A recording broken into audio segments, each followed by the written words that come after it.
법조팀 이준희 기자에게 좀 더 물어보겠습니다. 자, 이 기자. 네. 서울중앙지검 이송도 아니고 특별수사본부도 아니고 이게 이러지도 저러지도 못하고 좀 뭔가 어정쩡해 보이는 느낌이 있어요. 네, 그렇습니다. 저희가 취재를 해보니 검찰 내부적으로는 대검 기획관급 차장검사가 직접 수사팀을 지휘하는 방식이나 중앙지검으로 이송하는 방안, 또 파견을 5명 이상 보내서 2개 팀으로 나누는 방안 등 여러 안이 논의됐는데요.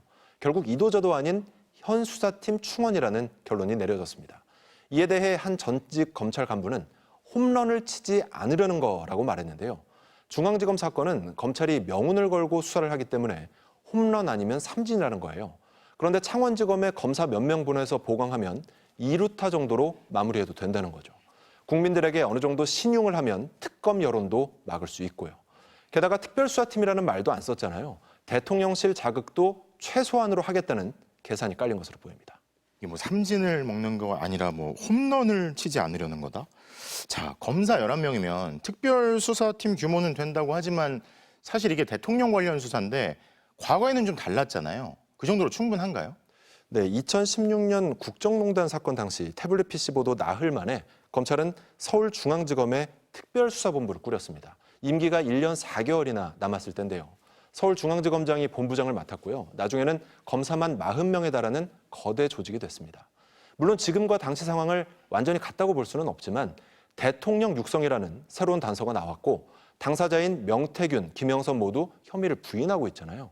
검찰에서는 지금 주요 피의자들이 창원에 있는데 당장 서울로 사건을 올리기는 어렵다는 말도 나오지만 수사가 정치권을 향해 갈수록 주요 피의자들의 거주지도 달라질 수 있습니다.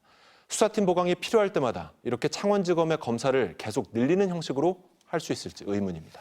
자, 그러게요. 그리고 매일 뉴스가 나오고 생중계되는데 검찰이 알고도 때를 놓쳤다는 말도 나오잖아요. 검찰에서는 이런 지적 나오면 뭐라고 합니까? 이 논란을 자초한 게 검찰이 아닌가 싶습니다. 고발된 게 작년 12월이니까 9개월간 검사가 없는 수사과에만 묵혔고요. 피해자가 대놓고 불태우러 간다는 식으로 증거인멸을 의심하는 말을 하는데도 지켜보고만 있잖아요. 한 검찰 간부는 오늘 발표에 대해 일단 검찰이 살고 봐야 할 것 아니냐 이런 말을 했습니다. 검찰 조직이 먼저 살고 봐야 될 거 아니냐. 자, 이준희 기자 잘 들었습니다.